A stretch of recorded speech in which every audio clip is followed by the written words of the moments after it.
Today's episode of Necronomipod is brought to you by Beardology. There are a lot of imitators out there, but there's only one place I buy my beard oil. Beardology beard oil nourishes your skin and won't leave you with that greasy feel. With over 17 cents available in their extensive product line, I trust my beard to Beardology. You can find Beardology at beardology.co. Use code NECRO15 to receive 15% off your purchase. Beardology. Discover the best way to avoid the shave.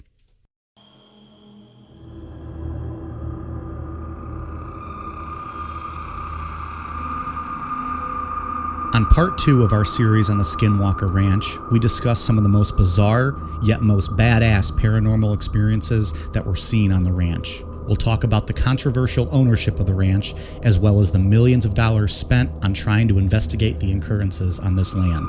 Could the world's leading scientists be making these crazy experiences up? What exactly did they encounter? And why is the current ownership of the ranch so controversial? Stay tuned to find out. Also, if cow mutilation is your fetish of choice, we've got more of that coming your way. I'm Mike. I'm Ian. And I'm Dave. If you think a black humanoid crawling out of a wormhole is cool, stick around. Ian might just blow a load out of his wormhole tonight. This is Necronomipod. And I spent millions and millions. I probably spent more as an individual than anybody else in the United States has ever spent on this subject. Is it risky for you to say, in public that you believe in UFOs and aliens? I don't care. You don't worry that some people will say, did you hear that guy? He sounds like he's crazy. I don't care. Why not? It's not going to make a difference.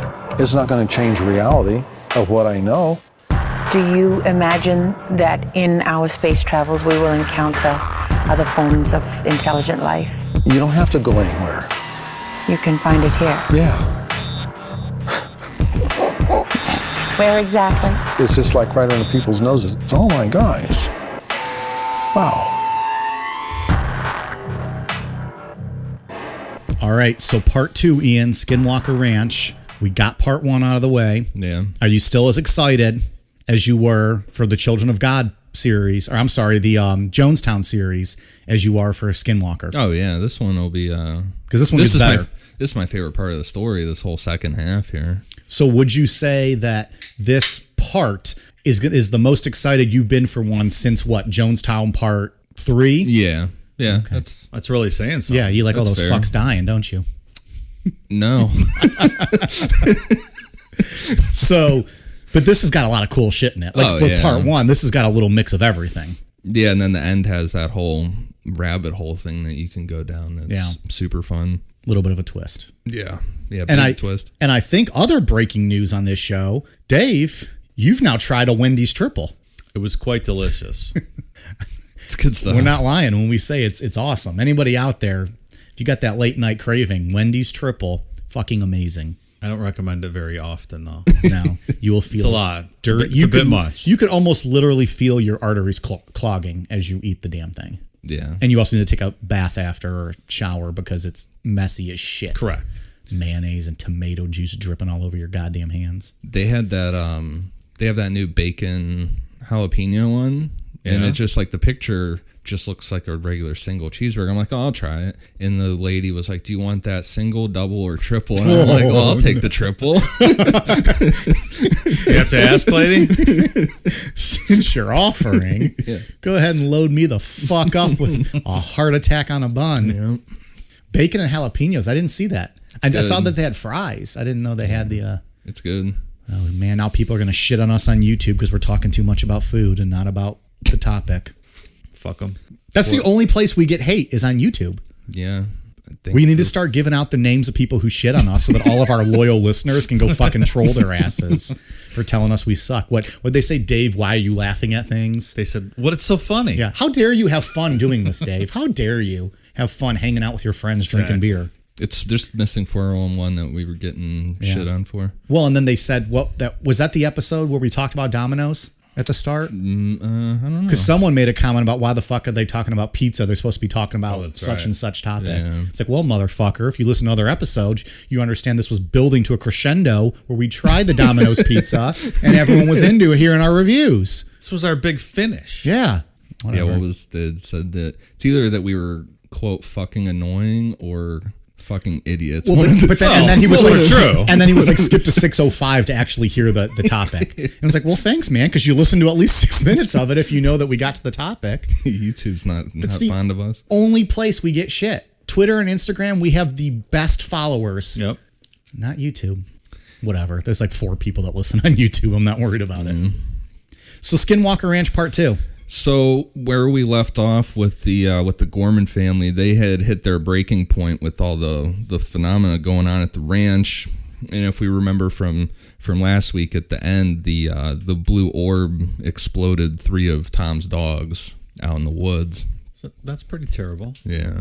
So Tom had that was his breaking point with this. So, and then we touched on it last week that he let the Deseret News run an article asking for somebody to help, and the quote was, "I want this to stop," or "I need this to stop." I can't remember which one it was, but he needs it to stop. Yeah. But little did Tom know that there was a billionaire paranormal enthusiast out there just waiting for something like this, and his name was Robert Bigelow. Cousins of Bam Bam.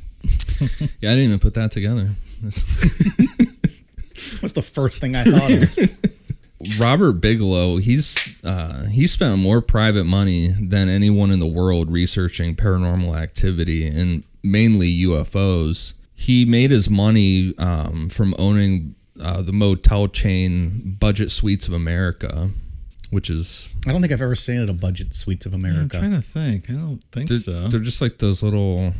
Probably like a Motel cheapy, 6 or a Super 8. Did I Yeah. mix that up? No, a Super 8 or a Motel. Yeah, like a Red Roof Inn when your door opens to a parking lot. Yeah, exactly. Yeah, one of those. I don't love that. I don't either. I once stayed in a...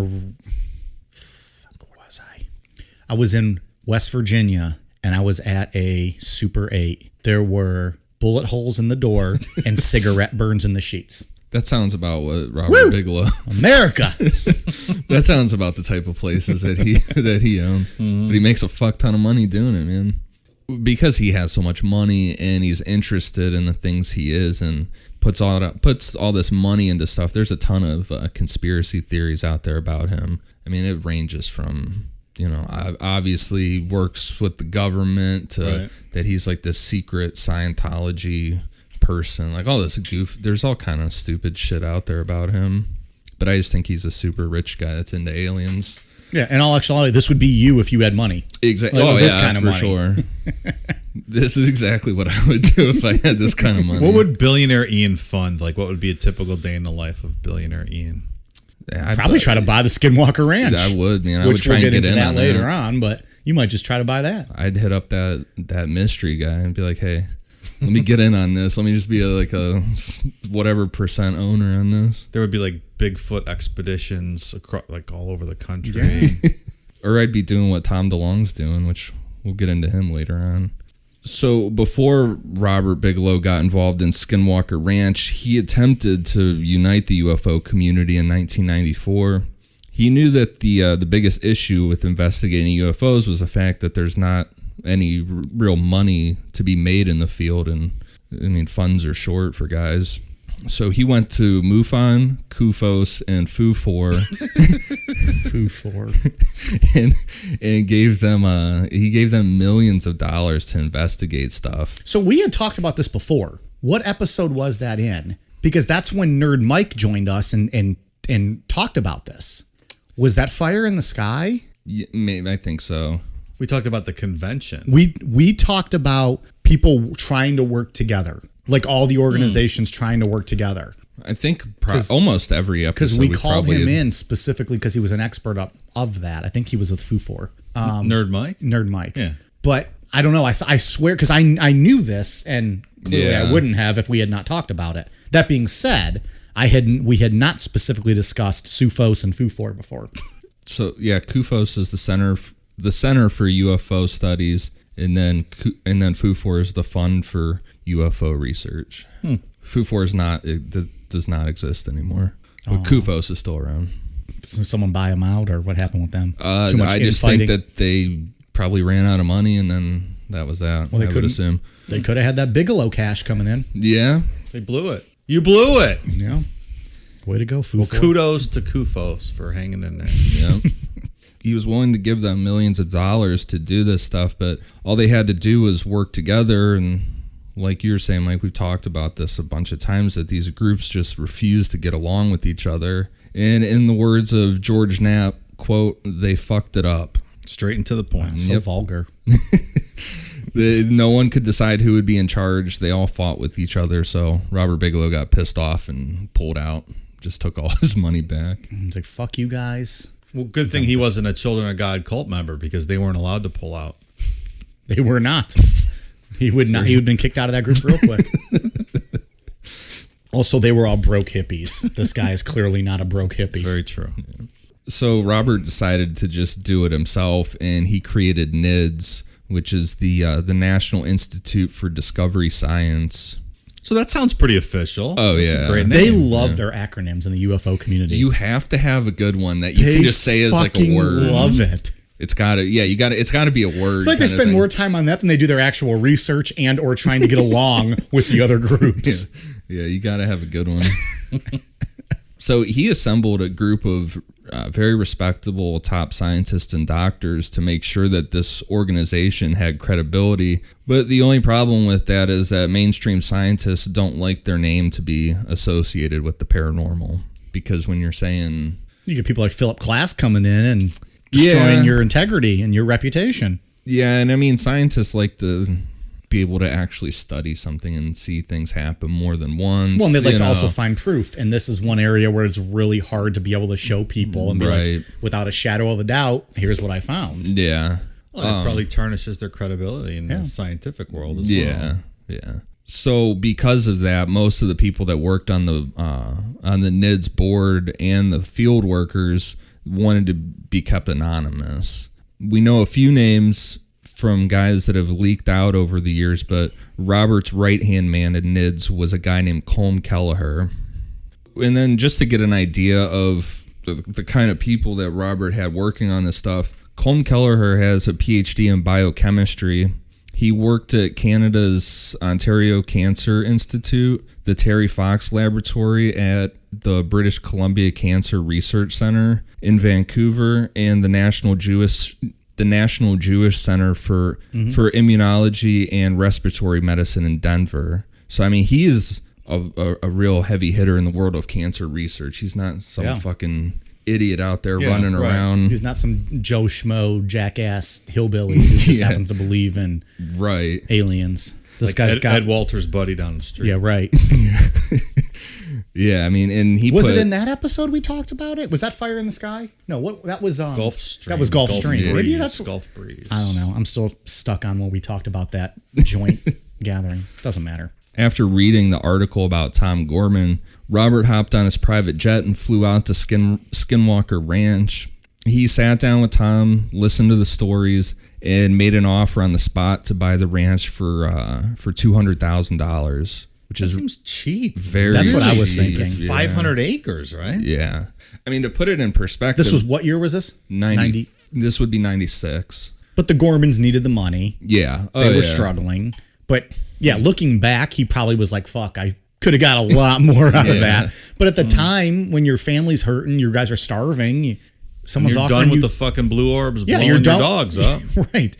$200,000 looks pretty good. Well, and the other thing that I had heard listening to some Art Bell stuff was that when all this stuff was going on, they were saying that Tom Gorman had lost 20% of his business to the cattle mutilation stuff. Jeez. So I'm thinking from, a business standpoint, 20% of your profit, man, that is a fuck ton of money. That's rough. So Art Bell episode available in the archives. One of our best episodes. Blumpkin. Sorry. Hashtag Blumpkin. Now we're just throwing out hashtags for the show. Fuck, what was the name of the dog? The scary wolf dog? The one that visited the guy? Black Chuck. Chuck. Black Chuck. Hashtag Black Chuck. Hashtag Blumpkin. Hashtag Art Bell. Hashtag Area 51. Very relevant now.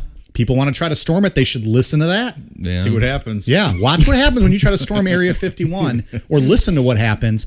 Check out our Art Bell episode. It doesn't get more real than that. That's probably my favorite phone call ever. If that's not a warning as to why you shouldn't go after Area 51, I don't know what is. We heard the whole thing. Sirens and all. Yeah. That long silence. They're And shooting at me. Art's like, well, I'm not sure what we heard. But yeah, I mean, like you said, Tom had been losing a lot of money, and he jumped at the offer and moved to a new ranch 25 miles away because Tom knew the property, and Robert Bigelow bought some cattle from Tom as bait. Robert talked Tom into joining NIDS as a ranch manager. So you think he was paying him probably pretty well? Probably. Because if Tom wanted nothing, he wanted to get out of this place, yet he's going to come back and work there every day. Yeah, and only live 25 miles away, which I would, right. If I was so fed I'd be up fucking and, out of state. Yeah, exactly. Across the country. I think Robert Bigelow probably threw a good chunk of change at him. Took care of the family probably, and probably paid well for the cattle he took and to pay him to be the ranch because he knows the land. So like you said, right. You know, he can navigate him around to like, here's where some shit had happened. And right. You want that one. You need that familiar person there, at least for a little while. Yeah. I like to think he took care of him. Yeah. And I mean, I know like wintertime, it can get like brutally cold there and snow a lot. So not all the NIDS guys were always out there in the wintertime. I mean, there were some people, but there wasn't like a full team out there in the wintertime. So he needed somebody. So I think, he probably threw a nice salary at Tom Gorman to do this. And because Tom's new ranch was smaller, Robert allowed Tom to keep some of his cattle at Skinwalker Ranch as well. So they can get mutilated also? Yeah. It sounds great. You already lost 25% of your cattle. Let's just keep more there. So just within a few weeks, Robert Bigelow had NIDS people out there at Skinwalker Ranch with some of the most high-tech equipment ready to document what had been going on at the ranch. It's important to note a couple things before we get into everything. According to Robert and Colm Kelleher, they were never able to document anything on film. Everything that we're going to get into are eyewitness accounts from the NIDS scientists. So that makes me suspicious. They have all this money and high-tech equipment. They were never able to get one single thing on film. That's what they say. But on top of that, they have some of these high-profile scientists. What's the incentive for making this up or lying? I'm not arguing it. I'm just saying that's the balance. I don't know. I just say it's suspicious. It's very suspicious. If all this activity really happened and nothing's on none film. of this is ever caught on film. Any of these stories. They never catch anything. Yeah, we get pictures that look like maybe glorified street lamps or, things like that. Yeah. I don't see the end game with lying about this, because Robert Bigelow, he's not going to. He's a true believer. And he's not going to try to make money off this. The guy has more money than he knows what to do with. Yeah. Clearly, if he's starting his own, scientific research experiments. Right. And these accounts were allowed to be written in a book by George Knapp after he visited the ranch in 2002. And it was never Robert Bigelow's intention to allow anything to be published about what was going on at the ranch. It took a lot of convincing on George Knapp's part to get the permission. So that's what I mean is I don't see the end game here, because from 96 to 2002, it was all low key. I mean, there really wasn't much out there in the public about it. And then George Knapp was allowed to go out, and even he was told at that time you can come, but you need to be quiet about stuff. For a long time. Yeah. And people debated on whether or not they were able to film proof. I mean, some people think that they did, and they're not sharing it with the rest of the world. And yeah, maybe that's the case. Yeah. But my belief in this is that there had to have been something going on for them to stay out there for 8 years doing this and put all this money into it. Like, why would you stay there for 8 years? Quicker than that, sure. That's a long fucking time to stay somewhere. And maybe the people were just like, this rich kook is going to pay us, so we'll stay out here as long as he wants. Well, that's true too from their standpoint, but why would he? Yeah. I mean, unless it was just a hobby he was really into. Yeah. He would have, I would think that he would have to have seen something to keep him going. I mean, a smart businessman would probably say, I'm not wasting any more money on this. Yeah. Well, and because I'm going to use this clip for the intro, he did a 60 Minutes interview where they asked him about if he believed in UFO or if he believed in this stuff, and he told the lady, he was like, I've seen it for myself, so there's no question. Yeah. So with that, let's get into some of these accounts that NIDS scientists experienced in their 8 years at Skinwalker Ranch.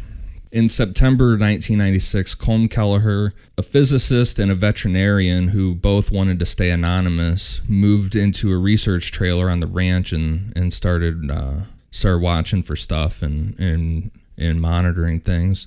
They started by ruling out any natural reason for the sightings, like geographic or magnetic anomalies. And they also did full tests on the ranch's vegetation and drinking water to rule out anything that would cause hallucinations or something, but all of these tests came back negative. That makes sense. Yeah.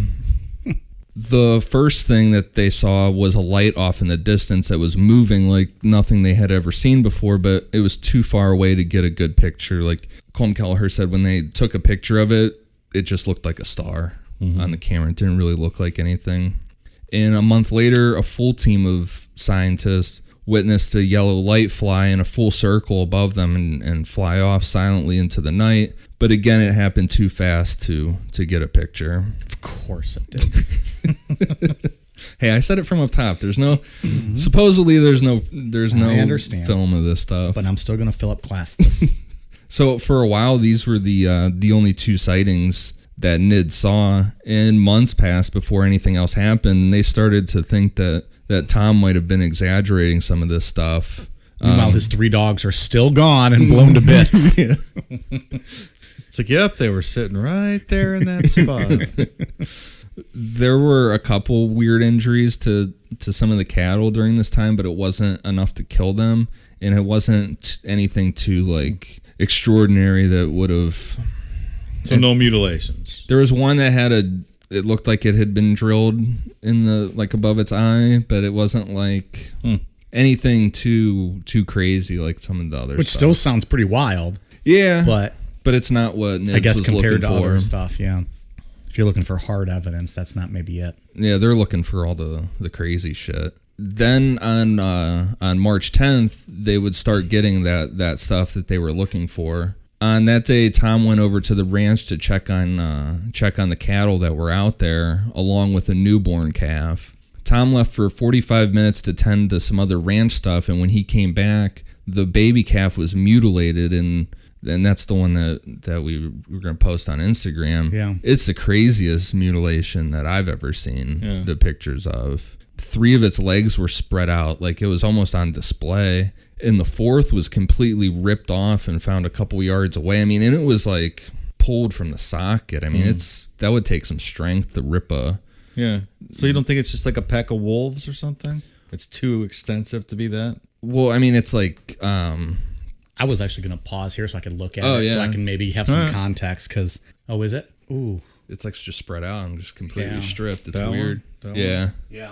And there's no blood around. Yeah. It's very neat. And in 45 minutes, that's not happening. No. I don't think wolves can do that in 45 minutes. Well, it's just like almost completely stripped from the neck down. Yeah, that's wild.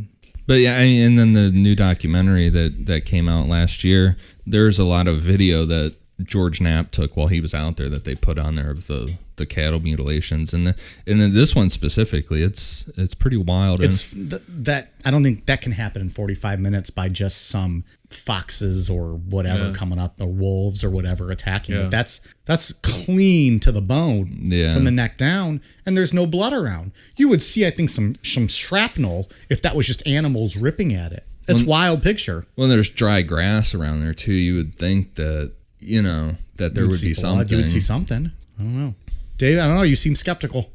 I don't know. No, I'm just asking. It's questions. a wild. It is photo. a wild picture. I don't know. What do you think it is?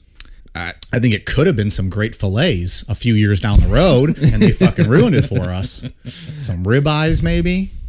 Yeah, Tomahawk ribeye. Oh boy, now I'm hungry. It does sound good. Yeah. Dave's the expert griller of the show now. Mm-hmm. Maybe one day we'll have a big Necronama bash, and Dave will just grill some bunch of meat, and all of our fans can come and eat and drink with us. Ian will answer questions about all these topics, and I'll just drink since I don't cook shit and I don't know shit about what we talk about. Sounds good. I'll sign autograph 8x10s of our faces, like I've been asking people to order.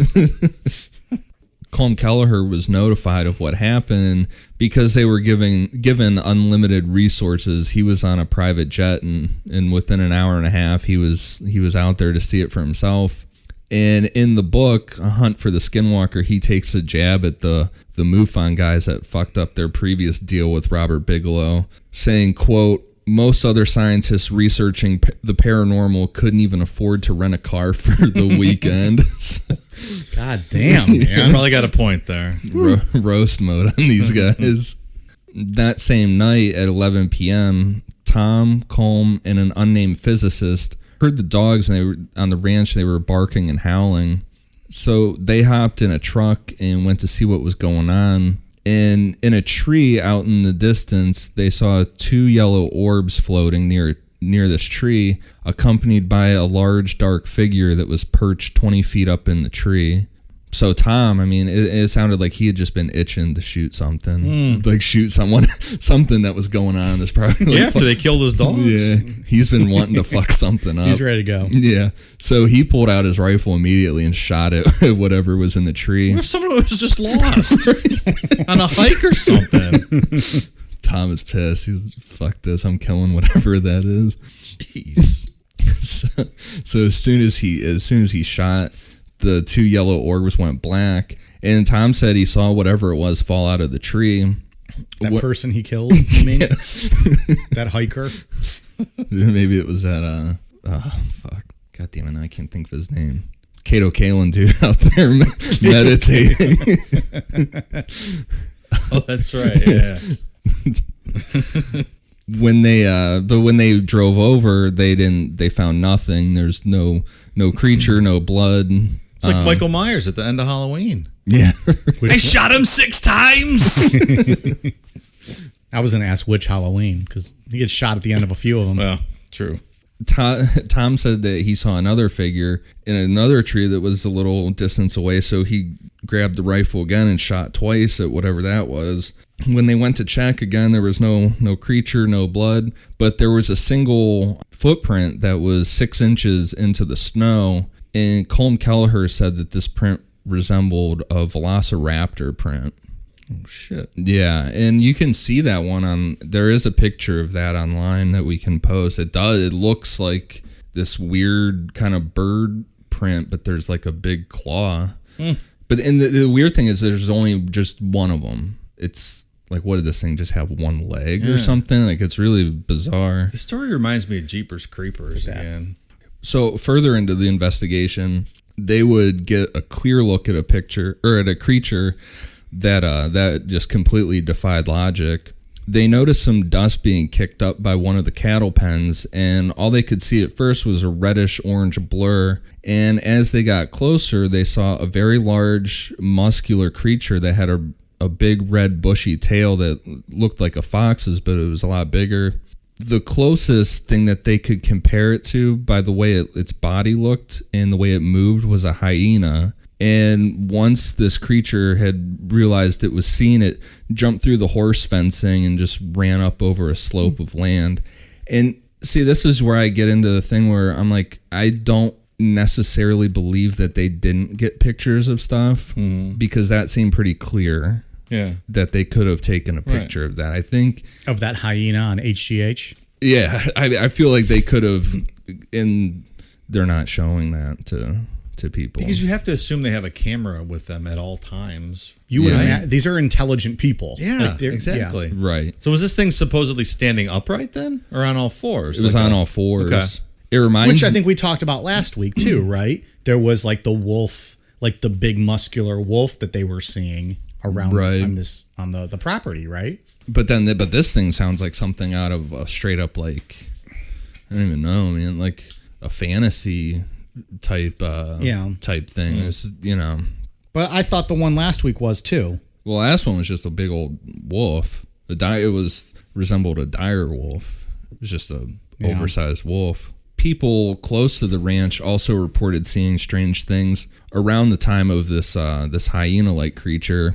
A couple was driving near Skinwalker Ranch at dusk, and saw a dark humanoid figure sprinting through the field that was keeping pace with their car, and it was running straight towards the ranch. That's creepy to me. Fuck yeah. Like looking out your window and seeing this That's dark scary shit figure there. sprinting towards a ranch, keeping up with your car. Because these things, these dark figures, we talked about them last time. The one came out of the refrigerator style UFO, the RV one that was sitting there, and then the other one came out of the woods and screamed at roared at Kato Kalin. So yeah, these things are fucking scary because they're featureless, and I mean, from the account in the book, this thing was just like moving hard, and they're like 7 feet tall, and it's just that's frightening. Taking off through the desert. Shortly after this, Colm Kelleher and an astrophysicist named Dr. Eric Davis, who his name leaked out later, and when his name leaked out, he was then comfortable with going on like coast to coast and different things. He's like, well, you got me. Yeah. Might as well just go make the rounds. Yeah, because I'm not going to get a real fucking job anymore. Thanks. It's like I almost had tenure. I'm a UFO chaser. And I feel bad for him because he's a really level-headed scientist, and a lot of this shit that went on at Skinwalker Ranch, he was involved in a lot of it. Like it seemed like a lot of the stuff almost gravitated towards him, and it's like he was just like. Oh, so is there something to say about him just embellishing stories? No, because I mean, Colm Kelleher was with him a lot, and there's, like I said, what's the end game for this high up cancer research guy to lie about this shit? Yeah. And Robert Bigelow's like, well, I got more money than like I don't. What's he gonna do? He's not doing it for a book deal, right? Yeah. So they were out one night watching for activity when the blue orb showed up. They said it was the same size as the one Tom had reported, that it was about the size of a basketball, and it hovered directly in front of them about 15 feet off the ground. And when Colm started to pick up his camera to take a picture, it just disappeared like someone turned off a light. So it faded out, but then was just gone. Yeah, and that's something that if you listen to any interviews with Colm Kelleher talking about this stuff, he's like, it's just trying to document this stuff was the most frustrating thing that he had said that he had ever been a part of, because it was like, according to him, it was like impossible to get this stuff on film. Why wouldn't you have video recording equipment just stationed all over, I guess, is my question. Well, we'll get into that. There's an incident with that later on. Okay. Colm and Eric kept searching the area, and using night vision binoculars, Eric started watching a tree line off in the distance, and all of a sudden Eric just said, quote, "Oh Jesus." And when Colm asked him what he was looking at, Eric said that it was something dark and huge that was moving north. They said it was so big that from their distance you couldn't tell if it was in the trees or behind them, but all they knew is it was blocking out some of the stars. Yeah, that's pretty big. Yeah. And as they were sitting there watching, all of a sudden Eric started yelling, quote, "It's got me." And in his head, he kept hearing a voice say over and over again, quote, "We are watching you." And then again, like someone just turned off a light, the voice stopped, and the huge dark shadow was gone. And Eric just went back to normal? Yeah, but he was freaked out. Yeah. You know, this wasn't... So that's pretty common with almost every alien story we've told. Where they're like telepathically telling them something. There's other phenomena with the voices, but not inside your head necessarily. But it was like when the scientists were walking around and stuff, they would hear like two people talking to each other. It was up in the air, like almost like right above your head, and you couldn't make out exactly what they were saying. And some of them said it sounded like almost like it was in a different language. And then when these voices noticed that you knew that that you could hear them, it just turned off and just stopped. Yeah. So that's if it's bleeding through from another dimension or something like that. I don't know. We still need to do a fucking episode on the dimensions, because that stuff is just all baffling to me. Yeah, they called them controllers. That was the term that they used for them. They assumed that they were some kind of craft with something, but they couldn't. It was just like you were just hearing something talking. weird. Yeah, Would you go camp out at Skinwalker Ranch for a week if we could? A week? Jesus, man, that's aggressive. I would do a night. I'm not a fan of camping, but if I had I the don't hate opportunity, can I have an RV? Sure. All right, yeah, I'll do that. Loaded with beer. And guns, yeah. if I had the opportunity, guns. oh yeah, You're gonna be Taking out here, AR-15s You're gonna be with fucking us. Tom Gorman, everybody, shooting everyone out of the sky. I said that name right? yeah. Okay. I'm all hesitant after my bad jokes last week. What bad jokes? We talked about this. Oh. The Richard Chase and my Bundy joke and all that. Hell yeah, I would do that. In an RV? Yeah. I would I would too. Plus, 100%. a week in an RV getting to drink beer and shoot guns with you guys? Hell yeah. Where do I sign up? That would be a dangerous situation. I've never shot a gun in my life. I shot a gun one time. It was the most terrifying experience of my life. I have never shot a gun. I am not a fan of shooting guns. If it's your thing, good, great for you. But it's not for me. I'll drink the beer. I'll watch people shoot the guns. Yeah. We'll watch Dave shoot. We'll just take shotguns so you can't hurt yourself. Perfect. No problem. No one's ever died from a shotgun. We'll just shoot things out of trees like fucking Gorman was. Yeah. I mean, I would love to go out here. I would, for He's sure. all now. He's ready to set some dates right now. He's like, so when are you guys available next spring? I would love it. Just see something super fucked up that just completely changed my whole outlook on life. That's what I would love to see. You mean change or confirm your confirm, outlook on life? Or end your outlook on life. Also that. Fucking dropping shit over here. So more about our camping trip after this. We like to drink beer, a lot of it. After a long night of drinking and talking crime and conspiracies, there's nothing that wakes us up and gets us ready to start the day better than Just Brew coffee. With a great selection of roast levels to choose from, you're guaranteed to find one that suits your style. Small batch roasted to highlight the unique features of each coffee bean, Just Brew coffee caters to both casual and hardcore coffee drinkers alike. Since 2010, Just Brew coffee has worked tirelessly to perfect the roasting process and technique, which has resulted in seriously delicious, always flavorful, and never bitter tasting coffee. If you're already drinking JBC, raise your mug. If you're not, raise your standards. Check them out in social media, and remember, they roast, you just brew. Check out their new online store at youjustbrew.com and up your coffee game today. Use code NECRO15 to receive 15% off your order of 2 pounds or more. So this mystery voice that happened to Dr. Eric Davis wasn't the only incident of something unseen producing activity.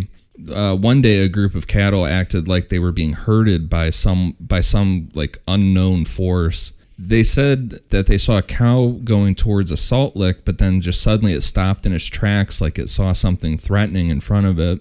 It was found that these unseen incidents could be tracked magnetically. So using a compass, the needle pointed directly in front of the cow, and the cow turned and ran. And when it did, the herd split in half. One group was going east, the other group was going west, as if something was moving right down the middle of the herd. And the whole time that this was happening, the needle and the compass followed this unseen force until it just disappeared. That's wild. Yeah. Maybe it was like Jesus in those footprint posters. Yeah. You know, when there's only one set of footprints, so it's just Jesus carried you the whole time. Maybe he was like the shepherd. I don't think I've seen those. You never seen the footprints? I don't know. It's like single footprints on the beach. And Jesus, when I needed you and I had all this trouble, where were you? Oh, I was carrying you the whole time. Those prints are mine, or something like that. It's good stuff. Then why'd you let me get raped? Well, I was carrying you. Sorry, we can move on. Any hoodles. Dave can take a non-religious topic and make it religious, and then turn us into Thought an making. unseen shepherd figure. It's kind of like Jesus because he was the shepherd, but he didn't really exist. Can you turn some of these waters into Miller Lights for me, please? Because that would also be great. Done. Boom. Thanks, Jesus. So, these incidents of unseen phenomena were usually accompanied by a sulfur-like odor. And this sulfur smell was reported another time by Colm Kelleher. And he said he was walking the ranch when he was hit with this smell, and he felt like something was close and watching him. And although he didn't see anything, Colm said that this was one of the few times that he physically felt threatened on the ranch, like he was in danger. for whatever reason. It was almost like the Gormans on the last episode with that blue orb that they couldn't explain why they were so scared. Like impending doom. Yeah.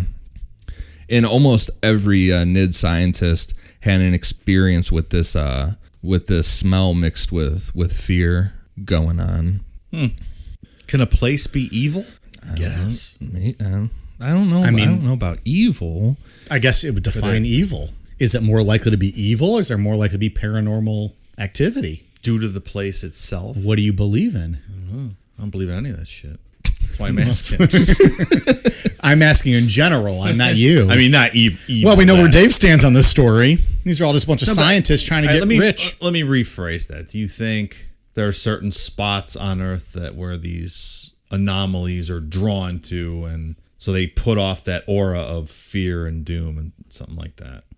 Maybe, yeah. Are they portals to other dimensions, or? I mean, that has to be. If this is real, there has to be, because it's always the same spots, right? Yeah, a lot of this activity focuses around that first homestead is where a lot of this stuff happens at, like the portal opening up in the sky, that orange. What do you mean the first homestead? So there's 3 homesteads on the ranch. On the property, on the ranch. Yeah. It focuses around one of them. The main one. Yeah. I mean, meaning 10,000 years ago, did someone open a portal on this land, and that in turn fed. This is why I want to do an Skinwalker. episode on this dimension portal shit, because I feel like we touch on it all the time, and I don't know shit about what that even means necessarily. Just a different dimension. It's like. We can save it for an episode. You don't need to educate me I'm trying now. to think of how to. I'll just drink my Miller Lite and try to keep up.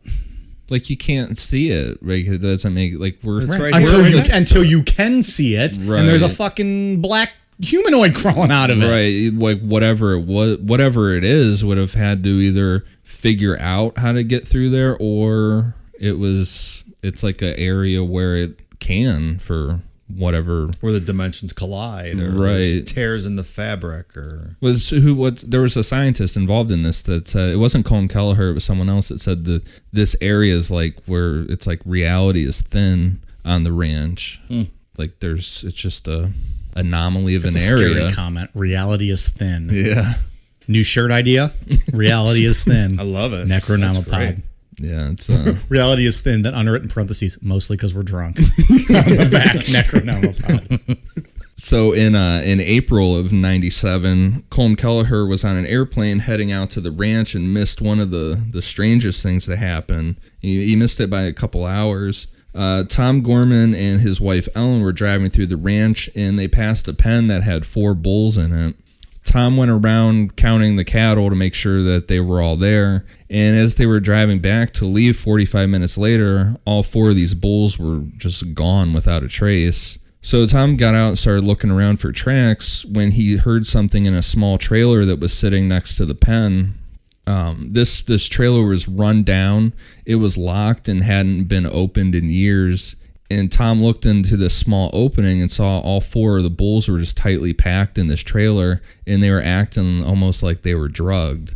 And you can see that on the documentary. There's some footage from George Knapp with Colm Kelleher talking about this trailer. It's small. It's like they barely fit in there. Yeah, They shouldn't have fit in there. No, it's impossible to get 4 bulls in something like that. So Tom banged on the side of the trailer, and the bulls snapped out of it and just destroyed the inside of this thing. And they came out unharmed. They were fine. They just eventually came out. I picture Tom probably banged on the side of the trailer and just backed way the fuck up. I would hope so. These things started tearing up the trailer. Get the fuck out. Well, I'm sure he had his gun. He was ready to fire. Yeah, Tom He was always walking ready. on edge everywhere at this point. Colm Kelleher arrived and started looking at everything, and he knew that this trailer wasn't used and wasn't destroyed before he left because it was right next to one of the NIDS main trailers. So he brought out this magnetic field detector and found that all of the metal surrounding the pen had become magnetized. Like, you just stick metal to these poles, like. Yeah. And that's the thing with a lot of this stuff is, like, it's weird. and it's unexplainable, but it doesn't prove anything. You know what I mean? Like it's a bunch of odd little things, but what does it add up to? right. Like from a scientific standpoint, like Yeah. a guy like Colm Kelleher that's out there trying to scientifically prove something. It's like, well, that's weird, but what does it mean? right. Like, what am I supposed to do with this information? The phenomena after this, the phenomena calmed down for a couple months. Besides poltergeist activity, opening the dog pens constantly, because what NIDS was doing, they had a ton of dogs out there, and they were using the dogs as like Bait? like sensors, like the dogs could If detect. the dogs would bark or something, Yeah. they would know something might be up. Or Right. NIDS scientists recorded that the dogs were let out 108 times.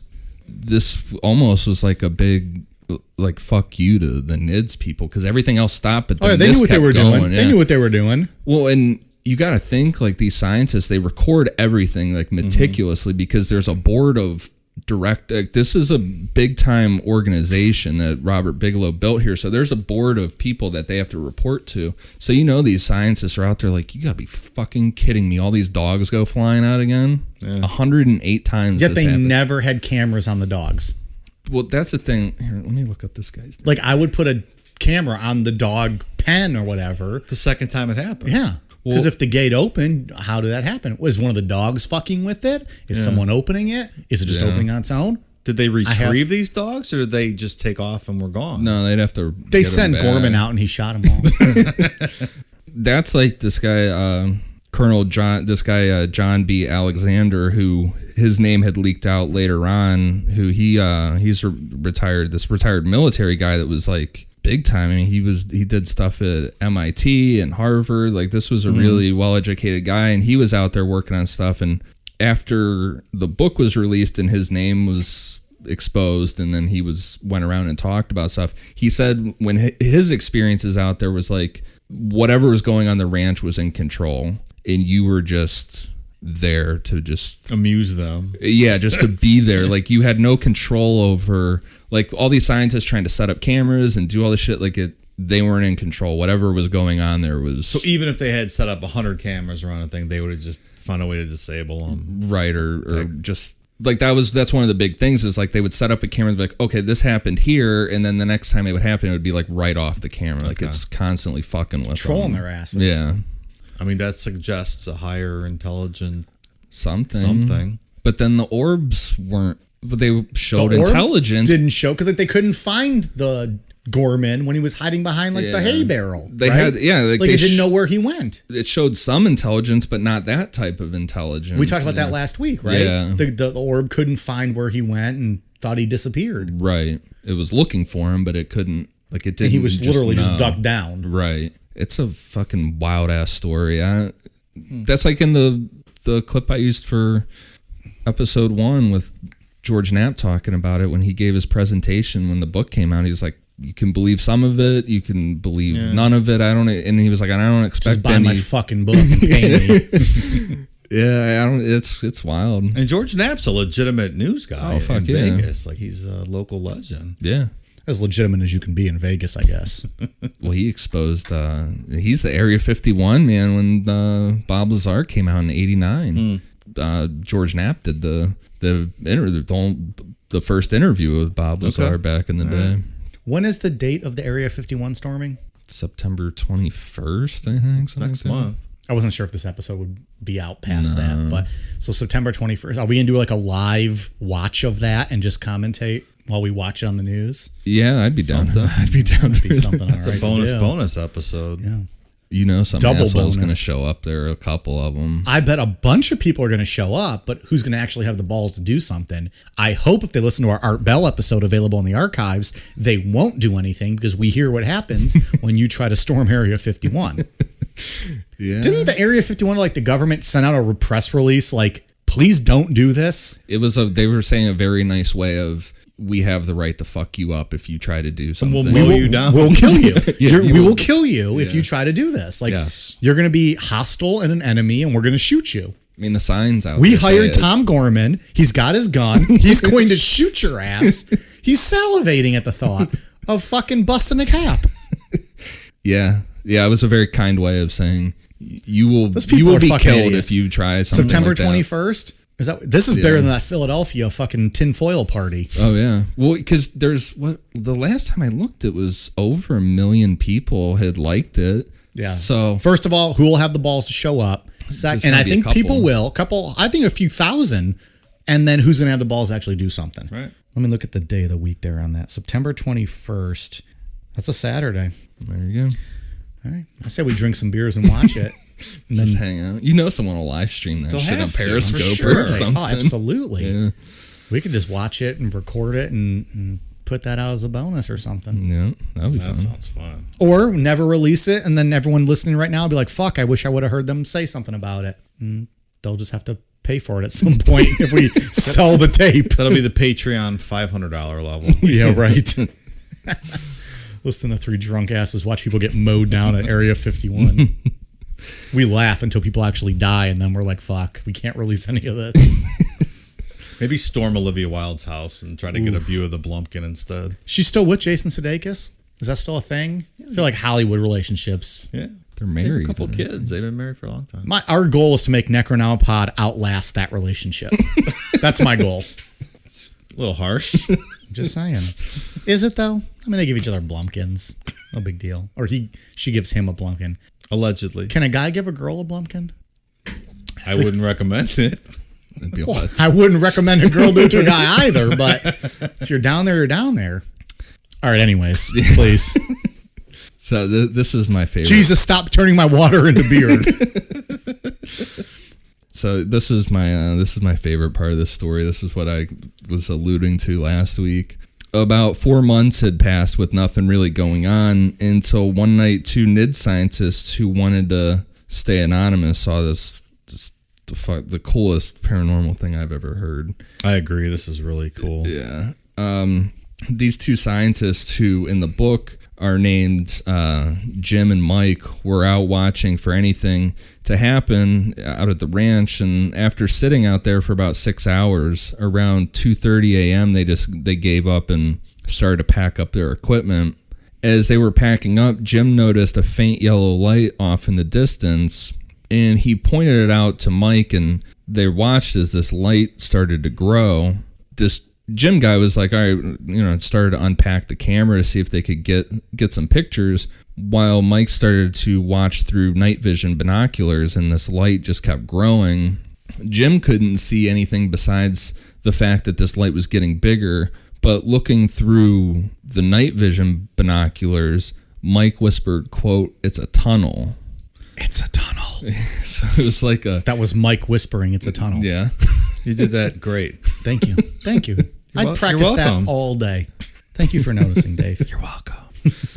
Yeah, and I mean, he said it was like a tunnel. I mean, it was like you could see in there, and it was like a physical. There was like substance to this thing. It wasn't depth. Yeah, And the hole started expanding. How far away was it from? Like this was ways off. Like they needed the binoculars to kind of see to it, right? yeah, So this wasn't something that was hovering above them or right near them. yeah. And they said it was like 15 feet off the ground. It looked like about. But a ways off. Right, So that yeah. might have been hard to tell how high off the ground it was. Yeah. So once this light got to between 2 and 4 feet wide, this is what they were estimating. Mike said he could clearly see something was in the tunnel.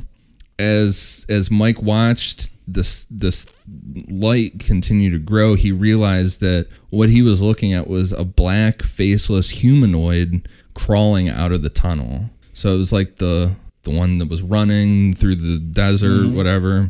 And he said this thing was like army crawling, like it was struggling to get out of the portal. Like it was on its elbows and knees, like pulling itself through. And once it finally got out, and I know it was like described too, is like it like grabbed the sides of this light and pulled itself through once it finally. So it was an easy task this thing was doing. Yeah. But once it got out, it just stood up, and they said it was like around 7 feet tall. It just stood up and walked out into the night. And then the light slowly got smaller and smaller, and it was completely gone. Like the portal just shut.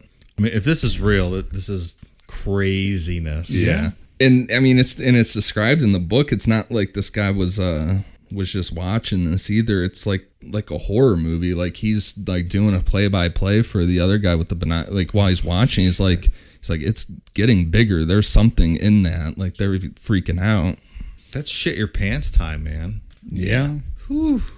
I just try and envision. I mean, just the mental visual. How has no one made this movie? Well, they got that history thing coming out. I think it's more of a documentary, though. Yeah, but that's... Yeah. This is... I can't wait to watch that. All these sci-fi films. Why would you not buy the movie rights to this? Yeah, or does fucking Bigelow own the movie rights, probably? We'll get into that shit later on. All right. That's a teaser, folks.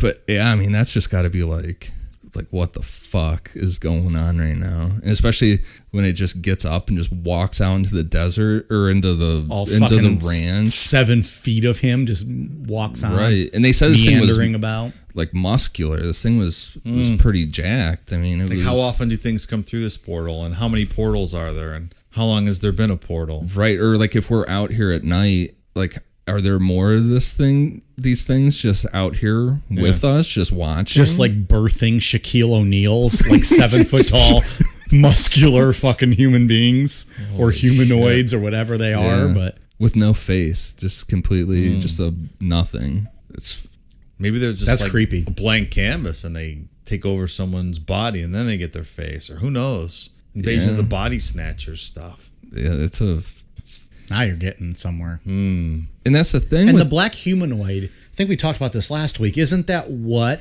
Barney Hill saw when he saw up into the spaceship? He saw what they said what looked like the classic Greys, but they were dressed in all black. That's right. We cleared that up last week. They were real tiny. They were like 3 or 4 feet tall. Yeah. So it's not quite the same. Yeah, he said that they moved like he compared them to Nazis. Yeah. Like they moved real. The classic Greys. Yeah. But this thing just like a person just crawled out of this thing, just got up away. and walked away. Fucking went and just grabbed some rebounds and dunked over people's asses. And that's the craziest thing with this is there's no end game here to lie about this. Really, there's no money here to be made. With a billionaire funding a bunch of legitimate scientists, what's the motive? Right. The scientists have credible careers. The they're not trying to blow up. Yeah. Right. The billionaire has his money. Why? That's to me, I think the most intriguing part. Yeah. Even above all this alleged shit they're seeing, there's not anything to gain here. This isn't some crazy guy from Florida seeing things, or some backwoods people making, alleging to see stuff. These are credible people, successful people. Yeah. Who are saying this happened. Why? They were just paid to research this shit. Right. That's what I'm saying. Like, why would they say this Right.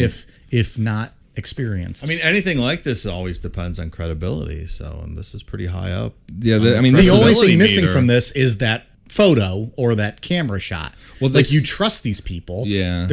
We got what you said earlier, the leading cancer researchist or research scientist in the world, or one of them. Yeah. This guy traveled nationwide. Right. Yeah, and I mean the picture from what is said that came out of this just looked like a yellow orb off in the distance. So they couldn't really. And and you got to think too, this is back in the 90s. So I don't know what the technology was like as far as camera quality exactly back then either. All right, question. Could he have just seen like the outline of a tree in this light? Gorman shoots someone, they fall from the tree, and it looks like someone jumping out of the light. Could that have happened? I think they probably would have reported the gunshot, right? We do need to keep in mind that he saw this through binoculars. Yeah, so this thing was far away. Yeah, these were night vision. Night vision or binoculars. Night vision. There could have been a malfunction. Yeah, I mean, I'm not. And maybe he wanted to see something so badly that he misperceived what he saw. I don't know. I'm just throwing out different questions. Yeah. Are we still up for going out to the ranch for a week? Of course. I would love to see that. I would. Can we book it? Love to see that as well. I would have to be the same distance. Could we get our listeners to pay for it, and we'll film the entire thing Blair Witch Project style, and I'll have just fucking snot coming out of my nose the whole time as I'm holding the camera right under me, and it's all just dripping. That would be the coolest fucking thing. Yeah. Yeah. Until it starts running after you. Yeah, that's Yo, how they- car yeah, speed. we say that until this fucking shit starts being real, and we're like, "Fuck this! I quit the podcast. I quit life. I quit everything." But this is pretty ballsy of these two guys. They went down there. They waited for a while. They were scared, but they went down there with some of their equipment and started to take readings of stuff, and there was nothing really compelling about it besides that sulfur type smell. So and then this gets into the whole camera thing we were talking about earlier. NIDS set up multiple surveillance cameras around the area where there was a lot of activity happening, but like we were saying before, everything just seemed to happen right off camera, and then they would move it and it would happen off camera again. So being super frustrated, the scientists decided that they were just going to start pointing these cameras at each other, so there was no way to miss something if something makes happened. sense. Yeah, Right. so what it's described as, like, it was either 6 or 8 cameras, and they were like, all right, fuck this, we're just positioning them and pointing them all at each other. So that evening, or it was 6, I'm sorry. So that evening, they noticed that 3 of the cameras weren't recording, and when they went up there to look, they saw that the 3 that stopped working had all the cords pulled out of the back of them. But this time they had the other cameras pointing at them, so they're like, so if somebody climbed up there and was fucking around, we got it on camera now. Which is what we said they should have done for the dogs. Yeah. Put it on the kennel or whatever. So when they went back and reviewed this tape, there was nothing. Again, there was just nothing there. The only thing they saw was that at 8:30 p.m., the red power lights on the cameras that had the cords pulled out of them just turned off all at the same time, and the lights just blinked off, and that was it. Explain that. Again, nothing. It was Jesus. Have at it, Dave. Have at it. Have at it. I don't know what to say to that. So that's kind of I guess my point is maybe if we go camping out there, Dave will find Jesus. Oh. I don't think With all that that's gonna beer and all happen. those guns, Dave will find Jesus. So, I mean, and after that, stuff started to wind down at Skinwalker Ranch for NIDS, and that's kind of where the book for Hunt for the Skinwalker just kind of ends. That was the end of their research. For really. anticlimactic end of the book. Yeah, I mean, Like, yep, the camera shut off. We didn't know why. The end. They say they never got anything. It was, or nothing of. Maybe the whole of point of importance. all of it was getting this humanoid out of the tunnel. Once that happened, Just get it out. that was the end game. But that didn't stop research into the ranch, and this is my favorite part of the story. I fucking love this rabbit hole kind of stuff. He's getting so fired up. So If only the people knew how many times throughout the week you texted us, going down a rabbit hole, might find some stuff. well, I tried to. I think I did a pretty good job of keeping this as not confusing as possible, because there's a lot going on here. So in 2004, NIDS was disbanded, and Robert Bigelow started a new organization called BAAS, which was the Bigelow Aerospace Advanced Space Studies. Not as great as NIDS, but he kept it. You still can just say BAAS. Has anyone ever had the acronym of just letters? And how shunned were they from day one? I can't think of one that just had letters.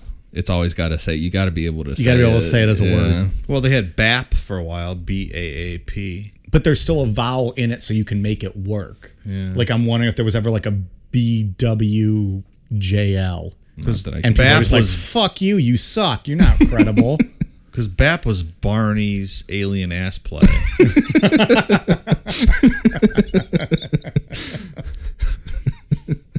Not to be confused with his wife's caw, crack ass whore.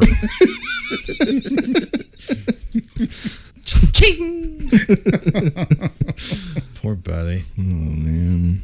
Is that episode available anywhere? Yeah, the Betty and Barney Hill. It's available in the archives right now. Was that episode 2? 2 or 3, 4, something. It was I think it was 2 or 3, right? It was 3. It was the replacement when we couldn't release the Children of God episode 1 because it was too offensive. Yeah. And then we made it better.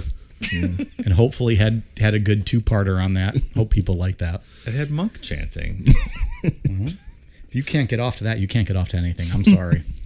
So the new mission statement for BAAS would make you assume that Robert Bigelow had learned something from the 8 years at Skinwalker Ranch, because in the statement it says the UFO phenomena can manipulate the perception of the person viewing the incident, making it more of a psychic event. And then BAAS's aim was to use the human mind to expand this research. So now he's throwing money into the thought that this might be partially in people's minds. I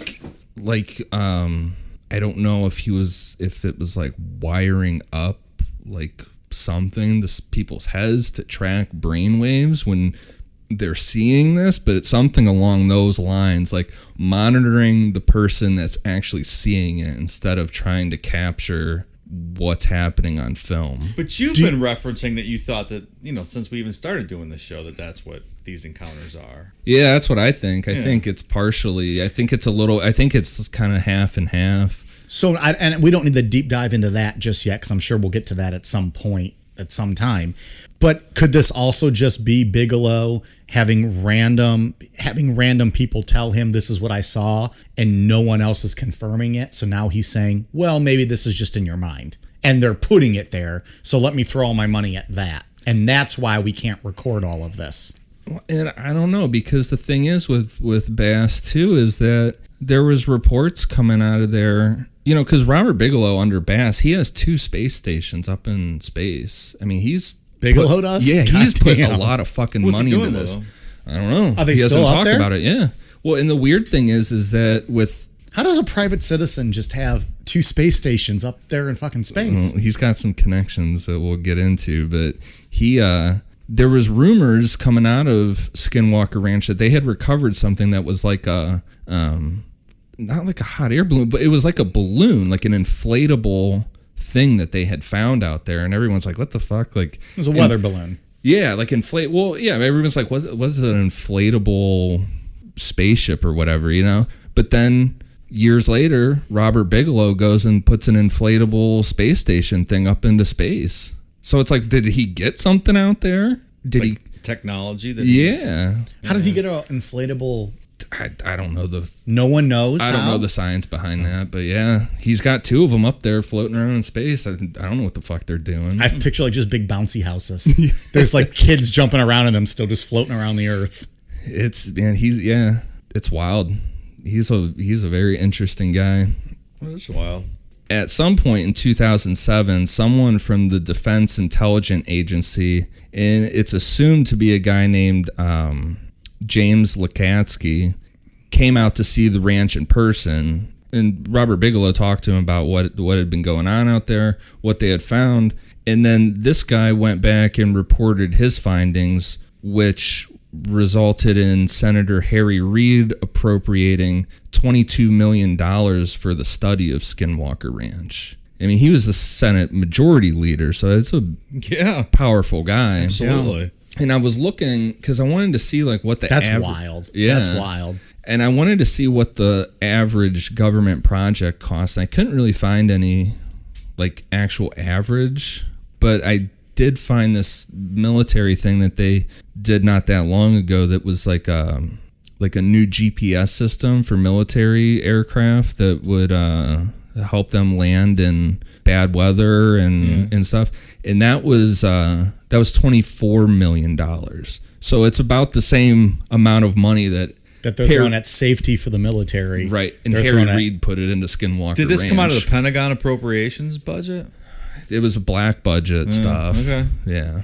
So Harry Reid funding this would start a government group also in 2007 called ATIP. Which Mike, what does ATIP stand for? Advanced Aviation Threat Identification Program. Fuck you, motherfucker. That's right. Good thing I Sorry. happened to be looking at Go the on. page when he asked me.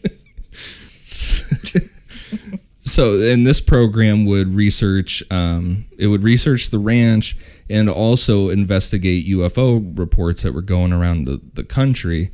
And mainly guys in the military that were seeing stuff. It was giving them an avenue to report stuff that they were seeing out there, because up until, or at least what it said is, up until this, there wasn't a clear avenue for these guys to be like, hey, I saw something really, really wild out here while we were flying. And it seemed like a lot of what these like Navy guys and stuff were seeing was like out in the middle of the ocean. And that happens frequently. Yeah. And commercial pilots too. Right. So it was giving them an actual place to report this kind of stuff. That's a good idea.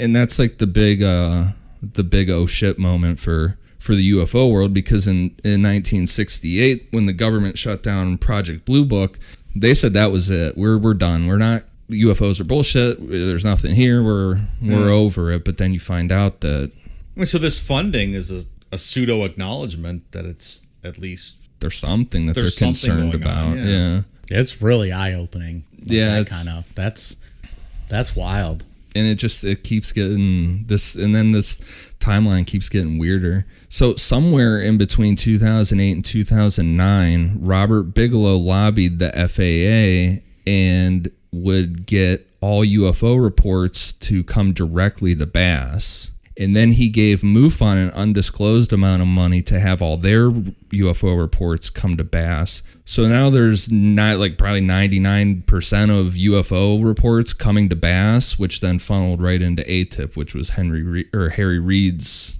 program. All being done by Robert Bigelow, who just happened to be a fucking rich Ian. Yeah, pretty much. Yeah. You just need to start some low budget hotels and you're set, man. He's probably got the fucking humanoids chained up in his basement and stuff. Kinds of wild. Can you imagine? Well, that's what somebody went I don't out. want to know what rich people have access to. My mind can't handle that. My anxiety would go nuts. Well, that's someone posted that they walked close to the entrance of the ranch not that long ago, and they said it was just cattle bones everywhere, like a huge ass pile of them, like they were feeding something out there. Do you think they were also doing that, though, just to also scare people away? Could be. I don't know. Yeah, maybe. So, and then it's also reported in 2009, Harry Reid's quoted as saying, quote, much progress has been made with the identification of several highly sensitive, unconventional aerospace-related findings. Who did he tell this to? That is the biggest sentence without ever saying anything ever spoken. Like, he says so much, but so little in that sentence. Yeah. Much progress has been made with the identification of several highly sensitive, unconventional aerospace-related findings. And that's not the only... What? And that's not the only thing that he has said on record regarding UFOs. And it's like, you said, it's like a bunch of... It's like, wait, what? Like, what? Would you just say? Like, that could be referring to people pooping on a Delta flight. Like, I'm fucking thinking of Joe Dirt pulling that big space turd around, eating his fucking cheeseburger and french fries off it. Like, what did you just say? Yeah. What? Yeah, it's a weird... What's the line from Rush Hour? Chris Tucker and Jackie Chan. What the hell did you just say? No Rush Hour fans here? It's been a long time. Yeah, I haven't seen that in a while. They made like 5 of those, I think. Way too many. That's the do you understand the words? Do you understand the words that are coming out of my mouth? So in 2012, BAAS lost their funding from the Department of Defense, and ATIP's contract expired due to what would later be explained as fear of misappropriation of taxpayer funds. Yeah, some of us might be thinking that. Some of us might not be happy that our taxpayer dollars are going to Skinwalker Ranch. ATIP, MUFON, yeah, well, BAP. I was just thinking more going to topics for Necronomipod to talk about. So then we go to 2015. Tom DeLonge from Blink-182 starts his organization called To the Stars Academy to research UFOs. Sometime in 2016, Robert Bigelow sold Skinwalker Ranch for a rumored $4.5 million to an undisclosed buyer operating under Adamantium Holdings and Adamantium Real Estate LLC. This is so fucking weird. They couldn't have thought of something a little bit shorter or easier to read. Adamantium is the fictional metal that makes up Wolverine from the X-Men's claws in his whole skeleton. They grafted to his skeletal. Yeah. Like what? What? adamantium real estate bought. All It right. was quite a profit from the 200 grand. he paid. Yeah. So I feel like we just glossed over Tom DeLonge. How did he, like, what's the genesis of his involvement? We'll get to him. Okay. Yeah, I was putting this in a like just chronological order. timeline. Okay. Yeah, we'll get to We'll get to old DeLonge. Tommy D here in a minute. So later in 2016, BAAS moves all their stuff off the ranch, and everything's replaced by the new owner security team, which they now carry long barrel semi-automatic rifles instead of pistols that in the mace that BAAS had. So these new guys are out there like fucking military style, and you can see that on the new documentary when they go out there briefly at the end. There's dudes walking around with big ass semi-automatic so rifles, fucking like Jonestown style security. Oh yeah. So apparently they know what to be ready for. I mean, to be carrying hardware like that. Or just the owner beefed it all up security wise and was like, just no one gets close to this, no one sees anything, right? I mean, if he's looking for privacy as well. Yeah. Or do you think it was more so they knew what they were getting into? I don't know. Like, do you they're think not a you think government- Bigelow smartened them up? Well, these guys aren't. This is private now. Again, Well, right. But what I'm saying is, like, do you think Bigelow smartened him up to everything they found? Because you had alluded to earlier, you think Bigelow might have more information than they showed us. Yeah. Do you think Bigelow smartened up the new owner, or is the new owner just like, I'm bringing my security because nobody else is going to get a piece of this land? Well, they make it very clear with the signs and stuff and the security that you're not getting on that ranch without something. Or not. They're not saying they're going to kill you, but you're not coming on that ranch without being prosecuted. Well, as I say, they're not Area 51. They can't shoot trespassers. Right. You know. Well, this is speaking of just doing whatever the fuck you want. Also, in 2016, after they had bought this, in a public county meeting that was held discussing the new owner wanting to close the road leading to Skinwalker Ranch for public safety concerns. I mean, it's a videotaped meeting, and that's a public road. And this adamantium spokesperson named Thomas Winterton was there speaking for his, quote, unnamed client. And Winterton said that his client wanted to work with the county and have a good relationship with them, but he was of the opinion that he would do whatever he wanted and they could sue him if they wanted to. So this guy's just like, I'm going to shut down a fucking public road. And you again, can we do what don't you know, want. and we'll get into it. We don't know who this owner is. Nope. Who bought it from Bam Bam Bigelow. Roger Bam Bam Bigelow, Robert Bam Bam Bigelow. Did he have big head tattoos? Flames on his bald head. Oh. Those are the best tattoos ever. Bam Bam Bigelow might be the best big man in the history of pro wrestling. He could do a moonsault off the top rope at 400 some pounds. Come on. Can't He's argue with underrated. that. Also, Major Payne. He was fantastic in Major Payne. I don't remember Major Pain. Is it the Damon Wayans movie? No, it's so good. It's ridiculous. That's the one where you go, it's so good. It's so stupid, but it's so funny. So now we get back to Tom DeLonge. In 2017, he announced that his organization had formed a team of ex-government officials and had proof of government programs. Then later in 2017, through info from Tom DeLonge, the New York Times released a news article confirming all this stuff that we just talked about. I hope he doesn't become an enema of the state Damn. and have to take off his pants and jacket. And then we would see all the small things. It's awful. I had thought about making so many jokes earlier about him and all that, and then I was like, you know what, Mike, don't do that because they're cheesy. And then Dave jumps right in and takes them. So the New York Times story said that a Department of Defense official confirmed the government funded a program known as the Advanced Aviation Threat Identification Program. Senator Harry Reid confirmed his role in the $22 million, which was awarded to Robert Bigelow and BAAS in their team to study the phenomena at Skinwalker Ranch. So all of this stuff was confirmed through through Tom DeLonge and in the New York Times, which is fucking crazy. Like, it's just wild. I mean, that whatever. Blink 182 is out here answering all of our questions. Yeah.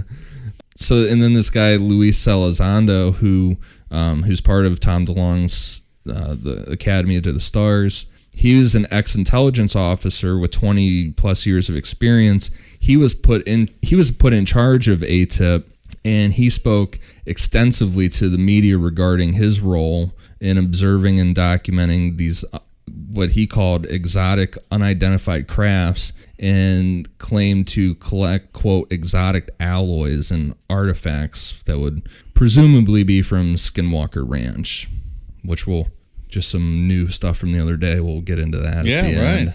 So it's still going on? Yeah. Yeah, and so we'll post some of those pictures too. Yeah. Of the shit they found. So, and then that brings us to recently, just last year, Jeremy Corbell and George Knapp released a documentary called Hunt for the Skinwalker, which showed some of George Knapp's old footage from the ranch that was given to him from NIDS. And the documentary also shows a brief interview with the new owner, but his face isn't shown and his voice is disguised. Chicken. Well, and his quote is like really cryptic. He's like, he says that he's involved with, he doesn't call them empires, but something along that, like, he calls it something along those lines. Like, he doesn't say financial empires, but financial, something along those lines. And he cannot be associated with or publicly associated with the ranch because of the financial things he's involved in. It's Donald Trump, isn't it? No, it's Does not Donald Trump own Skinwalker Ranch? It's not Donald Trump. You can tell it's not Donald Trump. Is it possible that it's still Bigelow and they just transferred ownership to some shell companies to hide his involvement? Why would he want that though? I mean, he loves this shit. You know, I feel like Ian would never do that because we consider Bigelow the rich you. Yeah. You'd want that shit, no? Yeah, but unless there was too much burden on him or something. I don't know. Well, it's really weird. And then if you go to, because Adamantium Real Estate doesn't have like an online presence at all. It's really weird. You would think a real estate company would have something. When you Google them, you don't really find anything other than message boards and forums of people talking.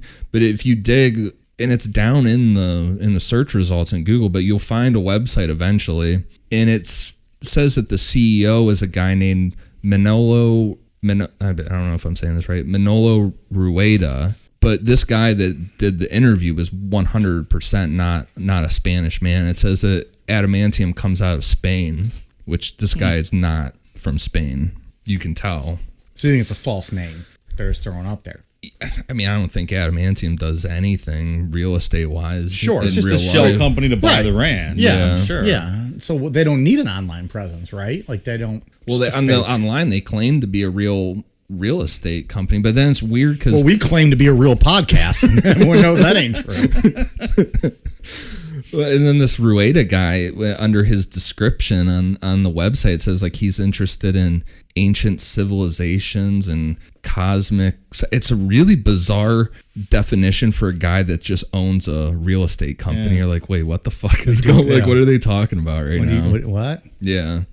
And in the documentary, the new owner shows 3 pictures of daytime UFOs that are really cool, and he says that those were taken at the ranch, and he has documented proof of everything. So the new owner now is doing everything that we asked why Bigelow didn't do. Right. He's got pictures. He's saying he's got pictures. He's got proof. He's only showing a few UFOs. Pictures Why? of UFO. I don't know. He showed 3 pictures on the documentary, but Do you think the government's still involved? Maybe I'm getting ahead of our story here. I think so. I'm getting ahead, or the government's still involved and maybe telling him to shut up, I think they probably are to some degree. and maybe funding some of it even. Maybe. I don't know. I mean, if they want to be involved, they will be. Yeah. You know, the NSA knows who owns the ranch. Yeah.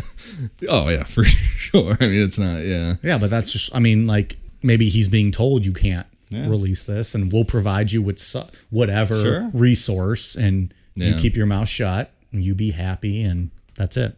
Yeah, I don't know. And he's so like... Could it be Taylor Swift? No. Okay. That was definitive answer. Yeah, that was all right. No follow-up needed. Okay. So I've now proposed Donald Trump and Taylor Swift. You said no emphatically to both. Well, people speculate online that it's, I've seen stuff about Elon Musk, Tony Robbins, which I don't even understand why Tony Robbins would even. Why? It's a weird one. Right. But, and then. Loved him in Shallow Hal. That's the only thing I know him from. Other than he's like he's the motivational speaker, right? I think yeah. so. Shallow Hal is the only thing I know him from. Yeah. Great movie. But then pop singer Robbie Williams gets brought up.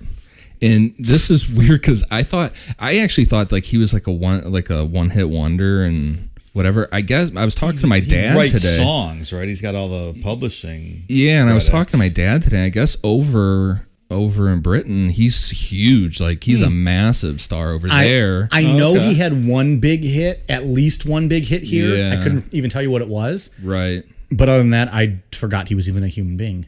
That's what I'm saying. I don't mean to shit on him, but like he's just not that big here. Right. But I guess think he he wrote a lot of stuff before Did he? did his one song himself. So isn't that what Lady Gaga did too? Like she used to write a lot of the pop shit. Did she? I think she wrote a lot of like Britney and Christina's shit back in the day. And then was like, I'm better than both of these broads, and Clearly. went out and then started draping herself in raw meat and whatever else she does, and still hasn't looked as good as Britney Spears, but whatever. Ian, continue.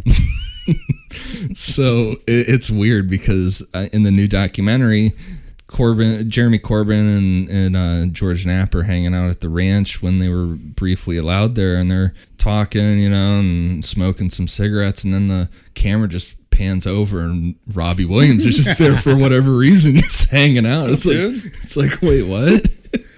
But do you really think with all this, like, are they going to let that just slip? That he's just fucking there? Like, with all of this effort that's went into protecting the owner, and they're going to let fucking a little camera footage? No. But I think Robbie Williams... why is he there? Well, at first I was, like, really confused, and then I started looking next to him was Scary Spice. Like... Well, it's so odd because then they start a bonfire and they're sitting around there. These guys are talking, and there's scientists and the like some ex-military guys and Robbie Williams. And they're just drinking some beers and smoking cigarettes. And Robbie Williams is just hanging out. God damn, that sounds like a hell of a night. Yeah, but so I'm like, I was really confused. I'm like, what the fuck, like Robbie Williams. So I was Googling some stuff about him. And in 2012, he bought a private island for $600,000 off the coast of California that's supposed to be like a kind of a hot spot for UFOs. And the sole purpose was just for him to go watch for UFOs and hang out on this island. Sounds great. Yeah. I mean, I would do it if I had enough money. I'd be like, all right. It's kind of wild that private island only went for $600,000. It's not very big, I don't think. But still. Yeah. It's like 4 square feet. It's enough room for a chair and a cooler. Just to go watch and your UFOs. Your own paddle boat that you got to take back. Yeah, I don't think that he... he doesn't own it, but after hearing that he spent $600,000 on an island to watch UFOs, and he's just randomly there, maybe he has a little bit of money invested in the ranch. He's like maybe not a full-blown part owner, but maybe he's got something invested money-wise. Who knows? But due to all the hype with the new documentary, Thomas Winterton made a rare Facebook a post to a Facebook group that was trying to figure out who the new owner was or is. Before you read this quote, I just want to clarify who Ryan Skinner is, because he's mentioned. He's this guy that has written a couple books about Skinwalker Ranch, and he runs the Facebook group that this was posted to. He's never been on, it's worth noting, he's never physically been on the ranch himself, but he runs all this. He runs this Facebook group and stuff. In past posts, I've been tagged and asked to clarify or add insight to the conversation. For the past 2 years, I have refrained. The time has come that I would like to clarify a few things I have read on this page.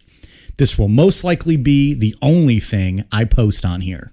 First, good job, Ryan Skinner, on keeping this page intriguing and also using what seems to be good judgment on moderating the discussions. I have followed this page since being hired as a consultant and representative of Adamantium Real Estate Holdings over 2 years ago.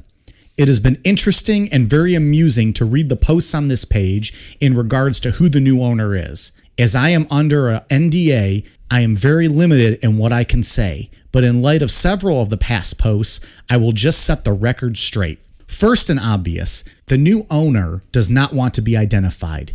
The new owner is very successful and intelligent. He or she or they have gone to great lengths and expense to keep their identity private. There have been layers added and precautions taken to ensure privacy. Because no public dollars have been used in purchasing or maintaining the ranch, it really is none of the public's business who owns it. I understand the curiosity, but that does not supersede a private entity's rights to remain private. The owner has set up adamantium, hired a law firm to manage it, hired a real estate management company to oversee it, and have done everything through third-party contractors. Even the manager of the ranch was chosen and hired by the real estate management company.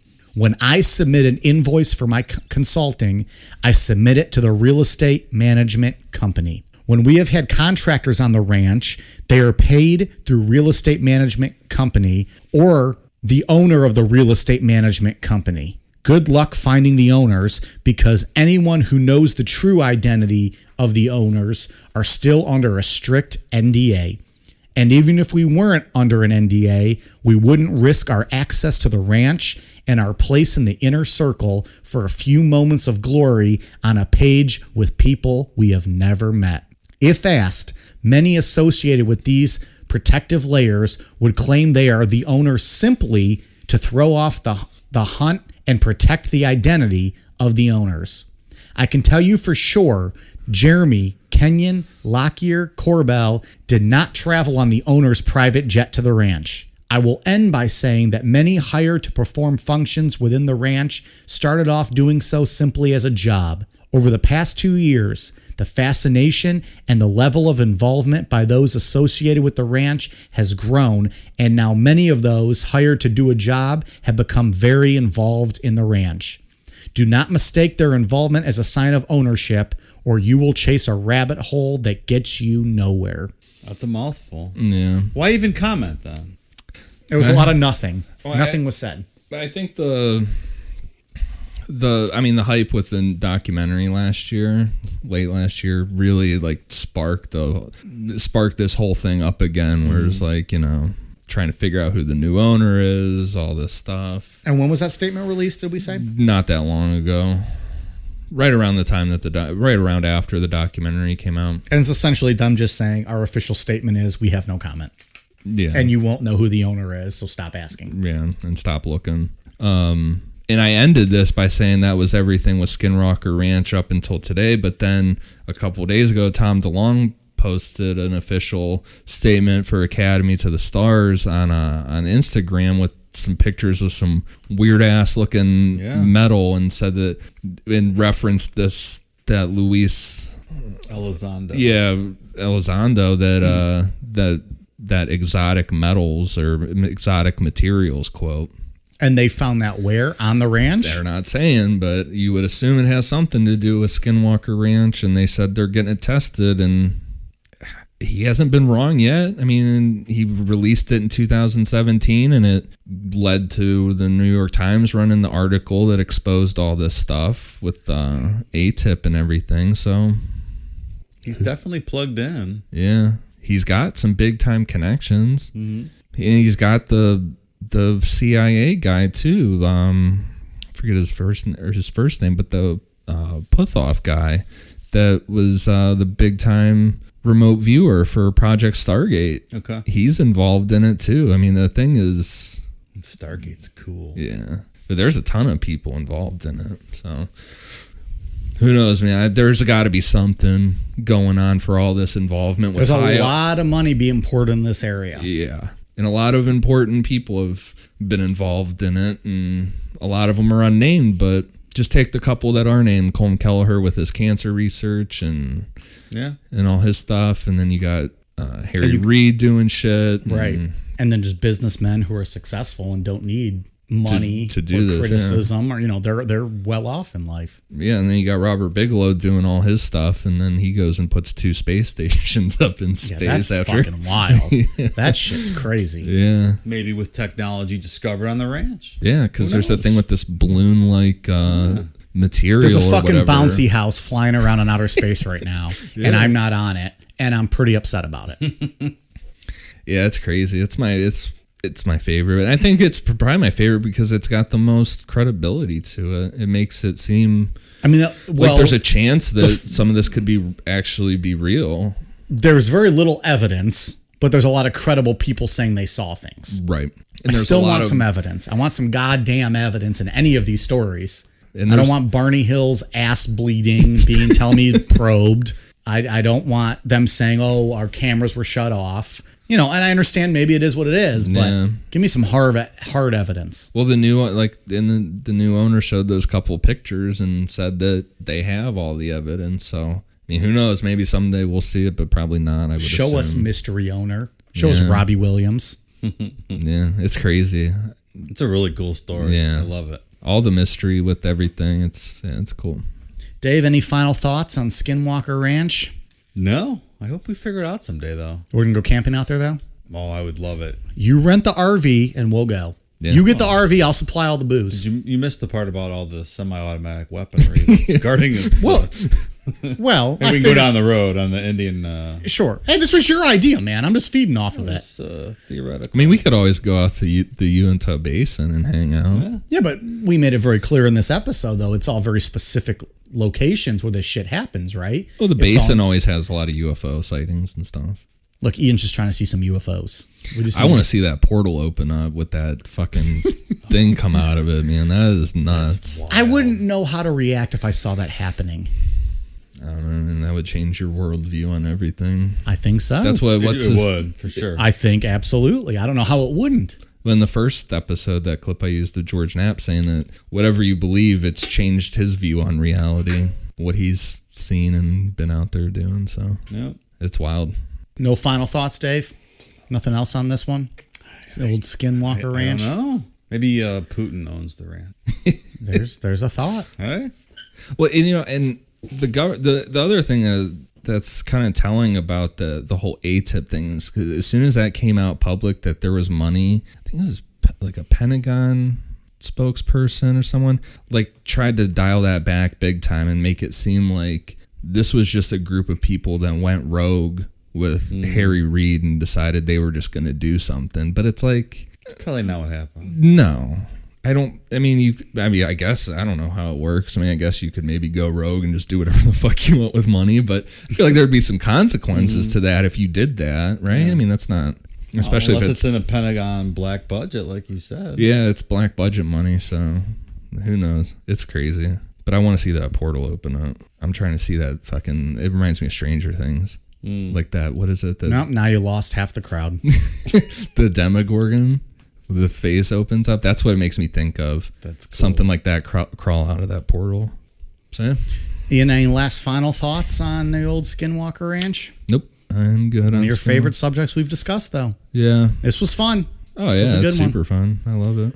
All right. We got any shout outs? Yeah, I got a bunch of shout outs. So for Instagram, one of our listeners named Avery sent me a message with a really good topic suggestion, and so I just wanted to give a shout out to him and his dad Ray because they both listen all the time. And then I wanted to give a shout out to Kelsey from Instagram. I know we've given her a shout out before, but she sent me a really nice message about my Jonestown article from the Institute. Oh, nice. Yeah, and some good feedback on the Jonestown. She's always giving us good shout outs on the socials. Yeah, so thank you. It was really cool. Then for iTunes, got Chelsea Wheeler, Harley MJ, MMNNCHP, Mungbean81, which that's our guy from Australia. Oh, yeah. He's always love him. Yeah. Bread Cutter, Jenny Flower 123, Jay from Australia, and Melanie Stuckert. Thank you guys for the awesome reviews. And we're still waiting on Chelsea Wheeler to spray paint Necronomipod or do one of her nice. She did the mural. The mural. Yeah. Throw the Necro logo up there. It'd be pretty sweet. Put our logo Just on saying. If she could do it, she'd get all the shout outs in the world. It's pretty cool. Yeah. But yes, cool. Thank you all for your feedback, your ratings and reviews. We are on Twitter, Facebook, Instagram, YouTube. Fuck YouTube. Don't leave us any comments if it's going to be shitty. We discussed that earlier in the episode. At Necronomipod. Hit us up. Send us comments. We love interacting with you guys. We love when you guys just, let us know what you think about the episodes, or tell us how much you love us or how much you hate us. We might just block your ass. Doesn't matter.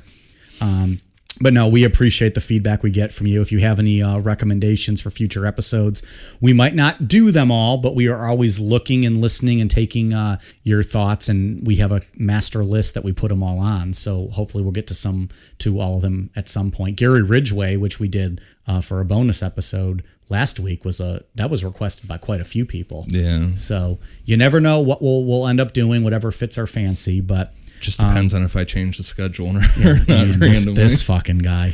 We write a schedule out for like a month or 6 weeks, and he's changing it every 2 days with the rabbit holes he's going There's down. no such thing as a static schedule. So, anyways, let your friends know, rate, review, subscribe to us. That really goes a long way to help us on the iTunes charts, which gets a lot of notice. July was our best month ever with downloads. Yeah. We had an awesome July. So the subscriptions really help and helps get our name spread and help people who don't know about us see our show, and they click and hopefully they stick around. So yeah. Anyways, thanks a lot. Are you guys ready for a cold down beer? Cheers. Fucking struggled with that one. Let's drink.